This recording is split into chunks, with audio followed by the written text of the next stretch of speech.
محبوب مجھے اس شہر کی قسم ہو. کیوں؟ وَأَنْتَ حِلٌّ بِهَذَا الْبَلَدِ، اس لیے قسم ہو کہ محبوب آپ اس شہر میں جلوہ فرما ہے. اللہ نے قسم اٹھائی. حرمین شریفین مکہ مکرمہ اور مدینہ طیبہ یہ عظمتوں والی جگہیں ہیں. ان جگہوں کو اللہ نے شانیں عطا فرمائی، ان کو اللہ نے مرتبے اور مقام عطا فرمائے، ان کو اللہ تبارک و تعالیٰ نے بڑے اعزازات سے نوازا. حج نہیں ہو رہا اس دفعہ، دنیا سے زیادہ لوگ نہیں جا رہے. چاہیے تو یہ تھا کہ لوگ بڑا شوق پیدا کرتے، ذہن کے اندر خیال آتا کہ میں اپنی تڑپ کو بڑھاؤں، لوگ روتے دعائیں مانگتے، لیکن ہم کہتے ہیں خیر صلی اللہ اگلے سال چلے جائیں گے. میری تو رائے یہ ہے کہ یہ جو اس دفعہ حج عمرہ کچھ عرصے کے لیے نہیں ہو رہا تو اللہ تعالیٰ ہماری تڑپ بڑھانا چاہتا ہے، ذوق بڑھے، شوق بڑھے. خانہ کعبہ کے فضائل پڑھیں، مدینہ طیبہ کی عظمت کو سوچیں، نعتیں سنیں، وہ ذوق جو خاص کیفیت ہے اس کو پیدا کریں.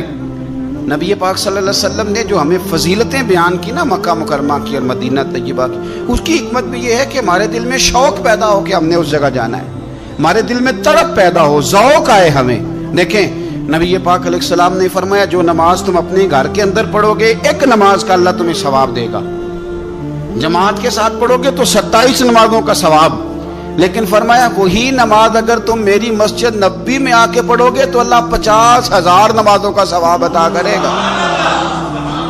50,000 نمازوں کا. اور مدینے والے حبیب فرمانے لگے وہی نماز اگر تم نے بیت اللہ میں آ کے پڑھی تو نماز ایک ہوگی، لیکن رب تمہیں 1,00,000 نماز کا ثواب عطا فرمائے. اب یہ فضیلت حضور نے بیان کی. فضیلت دیکھیں، اللہ تعالیٰ کی رحمتیں ہر جگہ برستی. یہاں کب برسیں گی ہمیں کوئی پتہ نہیں، تقریر کے وقت، خطبے کے وقت، نماز کے وقت، دعا کب برسیں گی نہیں پتہ. لیکن خانہ کعبہ کا جو معاملہ ہے اور وہاں جو رحمت کا معاملہ ہے، ملا رومی فرماتے ہیں کہ خدا کی رحمت اگر تجھے اتنی مل جائے نا قطرے کے برابر بھی، تو سمجھ لے تیری دنیا بھی بن گئی اور تیری آخرت بھی بن گئی. اب میرے نبی پاک علیہ السلام کی حدیث سنیں. حضور فرماتے ہیں روزانہ بیت اللہ شریف پر اللہ کی 120 رحمتوں کا نزول ہوتا ہے. یا رسول اللہ کس وقت ہوتا ہے؟ فجر کے وقت، ظہر کے وقت، عصر کے وقت، طواف کے وقت، نماز کے وقت. کب؟ تو حضور نے طے کر کے بتایا. فرمایا 120 رحمتیں اللہ خانہ کعبہ پہ نازل فرماتے ہیں. یا رسول اللہ کب؟ فرمایا 60 رحمتیں تو ان پہ برستی ہیں جو بیت اللہ کا طواف کرتے ہیں، اور فرمایا 40 رحمتیں اس پر برستی ہیں جو حرم شریف میں نماز پڑھتا ہے. اور حضور فرماتے ہیں کچھ بھی نہ کرے بس بیٹھ کے کعبے کی زیارت ہی کرتا رہے، 20 رحمتیں تو اللہ اسے بھی عطا فرما دے.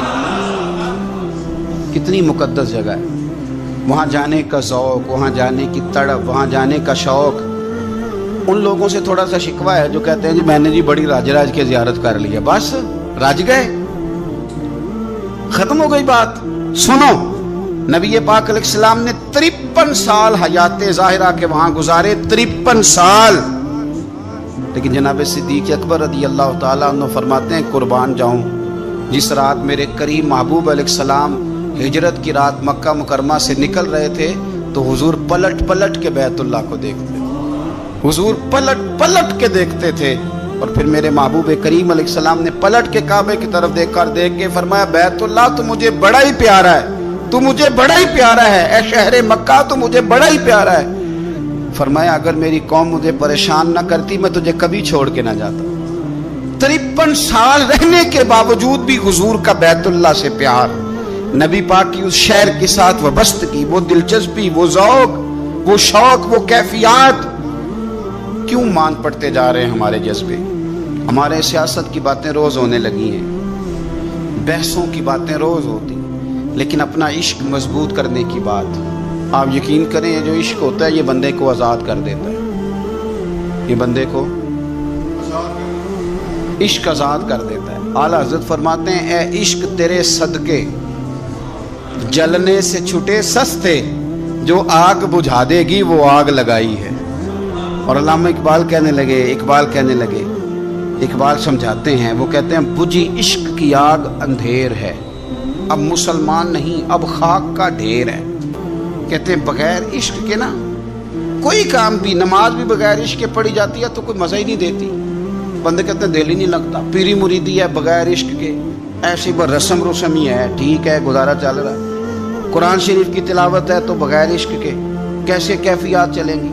اللہ رسول کے ساتھ پیار ہے تو کوئی دلچسپی نہیں، کوئی شوق نہیں، کوئی کیفیت۔ آپ یقین کریں کچھ بندوں پہ بندے کو تڑپ آ جاتی ہے، شوق آ جاتا ہے، یار یہ اس کو کیسے نکالیں، یہ کس طرح کا پیار کرتے ہیں، آ کے بیٹھا رہتا ہے، چپ کر کے بیٹھا رہتا ہے، کہتا ہے جی کوئی کام نہیں، بس 10 منٹ ملنا ہے۔ بندے کو اس بندے پر ویسے ہی پیار آ جاتا ہے۔ کچھ ایسے سنگی ہوتے ہیں جو آستانوں پہ 10 چکر لگا کے آتے ہیں، شکوہ نہیں کرتے کہ میں 100 دفعہ بھی آیا ہوں، فلانے حضرت ملے نہیں۔ وہ وارفتگی ہے، وہ شوق ہے ہمارا۔ جب تک اللہ رسول کے ساتھ رشتہ عشق کا تھا، پیار کا تھا، ذوق کا تھا، درد کا تھا، خلوص کا تھا، آپ یقین کریں طبیعتیں جمی ہوئی تھی۔ نبی پاک نے نا ہمیں تکلیف میں رہ کے پیار کرنے کا درس دیا۔ بخاری مسلم میں حدیث ہے، حضور اپنے مدینے کی شان بیان کرنے لگے۔ حضور فرمانے لگے، محبوب فرماتے ہیں یمن فتح ہوگا تو وہاں کھیت اچھے ہوں گے، کھلیان اچھے ہوں گے، کاروبار اچھے ہوں گے، تو کچھ لوگ مدینے والے وہاں جا کے رہنے لگ جائیں گے، آباد ہو جائیں گے۔ لیکن حضور فرماتے ہیں المدینہ تو خیر لہم لو کانوا یعلمون۔ بات کو سمجھنا، فرمایا کہ وہاں کھیت کھلیان اچھے ہیں، ان کا کاروبار وہاں زیادہ چلے گا، لیکن رسول کریم نے فرمایا مدینہ ہی ان کے لیے بہتر تھا، کاش وہ اس بات کو جان لیتے۔ فرمایا پھر عراق فتح ہوگا تو وہاں بھی کچھ لوگ چلے جائیں گے، کاروبار ان کا اچھا چل جائے گا، وہاں رہنے لگیں گے، لیکن فرمایا المدینہ تو خیر لہم لو کانوا یعلمون۔ فرمایا مدینہ ہی ان کے لیے بہتر تھا، کاش وہ سمجھ لیتے۔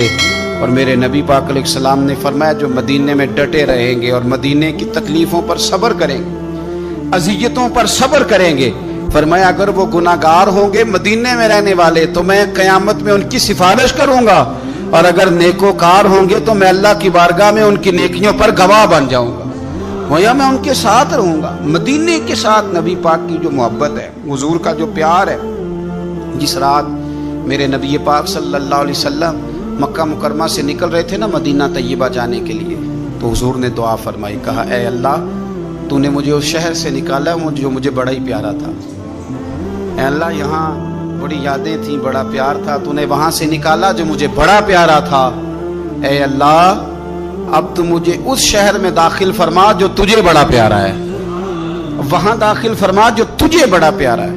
مدینہ طیبہ کے لیے نبی پاک نے دعا فرمائی، کہا اے اللہ تیرے نبی ابراہیم علیہ السلام نے مکے کے لیے دعا کی تھی، میں مدینے کے لیے دعا کرتا ہوں، اللہ مدینے میں دگنی برکت عطا فرما۔